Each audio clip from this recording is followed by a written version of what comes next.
During the 1970s, there was the appearance of a culture of white grievance, which was the belief from white people that the civil rights movement had gone too far, and now it was white people who were being discriminated and oppressed against. Um, this feeling included backlash from the integration efforts that we were being made as part of the civil rights movement. One example is when was the Supreme Court case of Blake versus the University of California, in which a white guy was suing the university because he was rejected of or from medical school, and he claimed it was because of the affirmative action policy that the university had, where they saved 16 out of 100 spots in the program for minorities. um, the book the book written by Jacobson about cinema of white grievance ties the movie Rocky and its sequel to this Supreme Court case to analyze both and to show the culture of white ethnics in this time.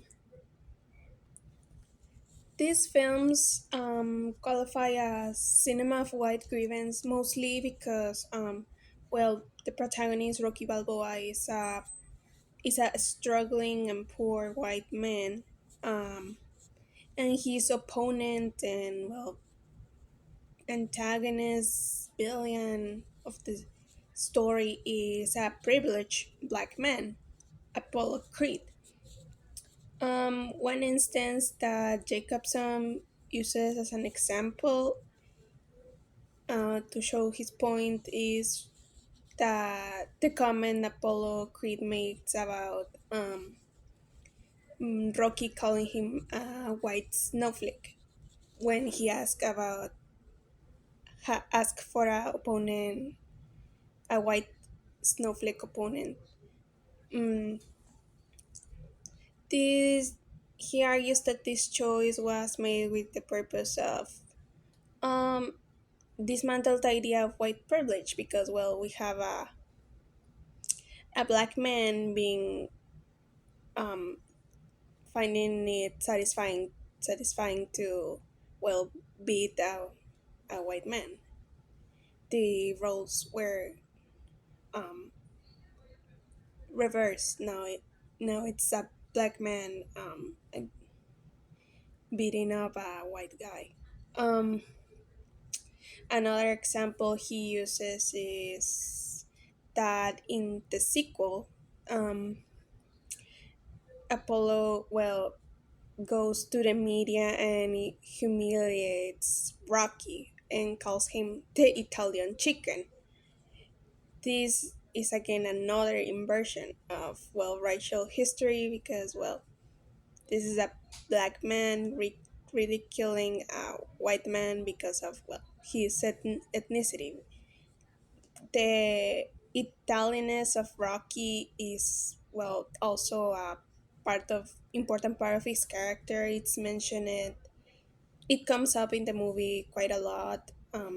Even during the rematch at the end, um, the announcer says that Rocky is representing his people, the Italians. So race is an important aspect of the movie.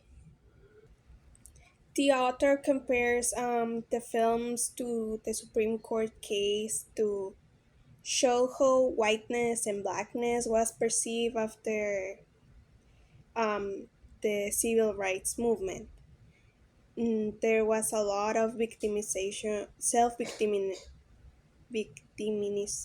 from white people who felt that they lost against black people and that they there was a new black privilege, and all these ideas and culture, well, influenced the way the character of Apollo was written in, well, Rocky 2. The film was He argues that the film was made to accentuate the injustice and to get sympathy for the now struggling whites. I think Jacobson is right that this movie shows a culture of white grievance because, well, it it was unheard of black black people, well, oppressing white people before, but, well, now they argued that it was happening, so they showed it in the movie. Maybe the purpose of the movie was not to show this, but it definitely played a part in how the story was written. Maybe it was not intentional, and this was a coincidence, but there was an influence from this culture of white ethnics.